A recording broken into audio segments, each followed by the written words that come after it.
Gate ভাঙচুর করে গেল, তারা বলতেছে এই রুমিন নোংরা একটা গালি দিয়ে মাগি তুই নাম নিচে এক্ষুনি আমার বাসার সামনে গেল। ডক্টর মোহাম্মদ ইউনূসের আমলে আপনি এখন মাগরিবের পরে বের হতে পারেন না রুমিন ফারহানা, অথচ আপনি আওয়ামী লীগের আমলে ভালো ছিলেন।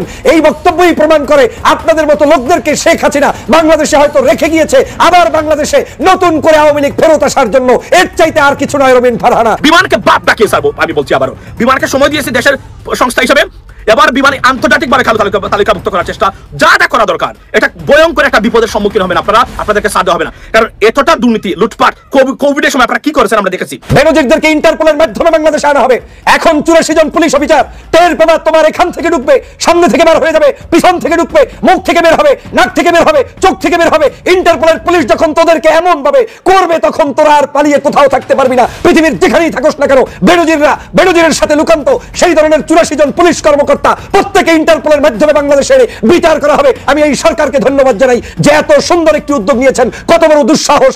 ইন্ডিয়াকে আবার শিক্ষা দেওয়া হচ্ছে, তাই তো বলি ইন্ডিয়া দালাল বলে হঠাৎ করে সুন্দর করা শুরু করলো কেন, বাংলাদেশের সাথে সম্পর্ক করতে চায় কেন?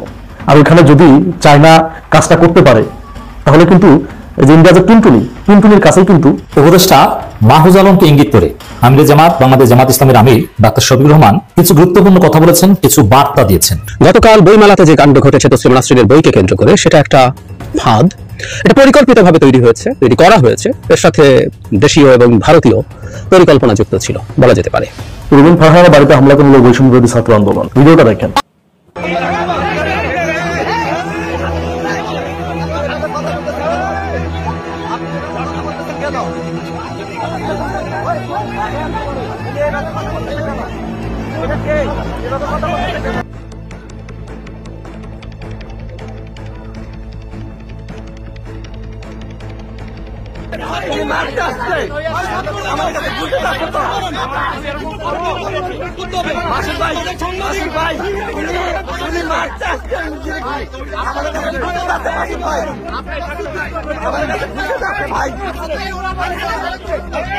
দর্শক, সাংবাদিকের উপরে পুলিশের হামলা, শুধু তাই নয়, সমন্বয়কদেরকেও কোনোভাবেই ছাড় দিচ্ছে না পুলিশ। হঠাৎ করে পুলিশ কেন এত পাওয়ার দেখাচ্ছেন? এদিকে সাবেক বেনজিরকে নিয়ে চাঞ্চল্যকর তথ্য সৃষ্টি হয়েছে। ব্যারিস্টার রুমিন ফারহানাকে কারা যেন তার বাসা থেকে বের করে দিতে চাইছেন। নতুন করে আওয়ামী লীগের দালাল বলা হচ্ছে ব্যারিস্টার রুমিনকে। বিস্তারিত দেখুন ভিডিও। ডক্টর মোহাম্মদ ইউনূসের আমলে আপনি এখন মাগরিবের পরে বের হতে পারেন না রুমিন ফারহানা, অথচ আপনি আওয়ামী লীগের আমলে ভালো ছিলেন। এই বক্তব্যই প্রমাণ করে আপনাদের মতো লোকদেরকে শেখ হাসিনা বাংলাদেশে হয়তো রেখে গিয়েছে, আবার বাংলাদেশে নতুন করে আওয়ামী লীগ ফেরত আসার জন্য। এর চাইতে আর কিছু নয় রুমিন ফারহানা। আপনি কি শেখ হাসিনার আপন কেউ যে কারণে নিরাপত্তায় ভুগছেন? আপনি কি শেখ হাসিনার মতো সন্ত্রাস দুর্নীতি চাঁদাবাজদের পক্ষে যে কারণে নিরাপত্তায় ভুগছেন ব্যারিস্টার রুমিন ফারহানা? আপনি কি বাংলাদেশে মনে করছেন যে আপনি হাসিনার কোনো দালাল কিংবা গোপন সংস্থার সদস্য যে কারণে নিরাপত্তায় ভুগছেন? না হয় কেন বলছেন? আমি এর মাধ্যমে বলতে চাই, বাংলাদেশের প্রত্যেকটি জায়গায় এখনো শেখ হাসিনার গুপ্তচরেরা বিভিন্ন নামে বেনামে হয়তো বিভিন্ন সংগঠনের মধ্যে লুকায়িত আছে। না হয় এই ধরনের বক্তব্য কোনোদিন হতে পারে না। 5ই আগস্টের এই সরকার হচ্ছে আমাদের সরকার, দেশের সরকার, মানবতার সরকার। 5ই আগস্টের সরকার হচ্ছে ইউনূসের এই সরকার, হচ্ছে বিপ্লবী সরকার, বিপ্লব পরবর্তী আজকের এই বাংলাদেশের মানুষের নেতৃত্ব দেওয়ার সরকার। এই সরকারের ভুল থাকবে, ত্রুটি থাকবে, সব থাকবে, কিন্তু এই সরকার কোনোদিনই শেখ হাসিনার চাইতে খারাপ সরকার নয়, আওয়ামী লীগের চাইতে খারাপ সরকার নয়। আওয়ামী লীগ একটি হত্যাকারী, গুমকারী, নির্যাতনকারী সরকার ছিল, জনগণের উপরে একেবারে চরম মাত্রার একেবারে আধিপত্য বিস্তারকারী সরকার ছিল। ওই সরকারকে হটিয়ে আমরা যেই সরকার বসিয়েছি, সেই সরকারকে যেই নেত্রীর পছন্দ হয় না, নিশ্চয়ই ওই নেত্রী শেখ হাসিনার ব্যক্তিগত কারণে, তার কোনো একজন বিশেষ ব্যক্তি ছাড়া আর কিছু নয়। অতএব প্রিয় বন্ধুরা আমার, এই দেশকে রক্ষা করতে হলে দলমত চিনি না, আওয়ামী বিরোধী এই সংগ্রাম আমাদের অব্যাহত রাখতে হবে। হাসিনার দোসরদের বিরুদ্ধে আমাদের লড়াই অব্যাহত রাখতে হবে। আওয়ামী লীগের সকল ষড়যন্ত্র সম্পর্কে আমাদেরকে সজাগ থাকতে হবে। ব্যারিস্টার রুমিন ফারহানা বলছেন যে বাংলাদেশে এখন আর একা একা ঘর থেকে বের হওয়া যায় না, রাস্তাঘাটে হাঁটতে নাকি তার সন্ধ্যার পরে মানুষ প্রয়োজন হয়।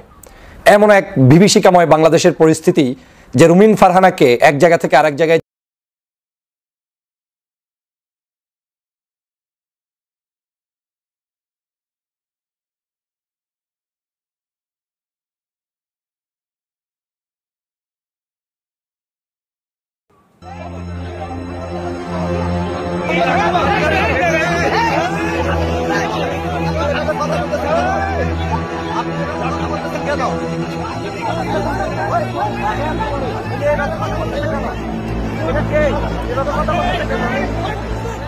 কথা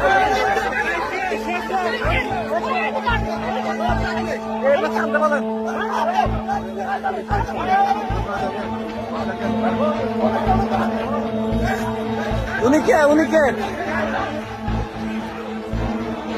বাসের দায় কই?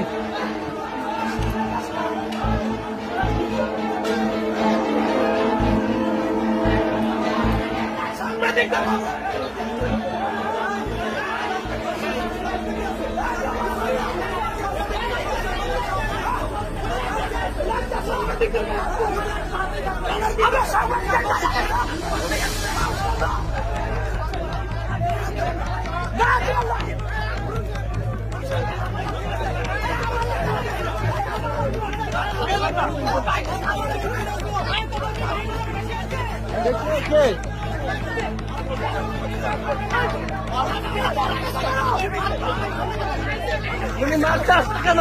উনি মারতে আসলো কেন বলেন? উনি মারতে আসলো কেন?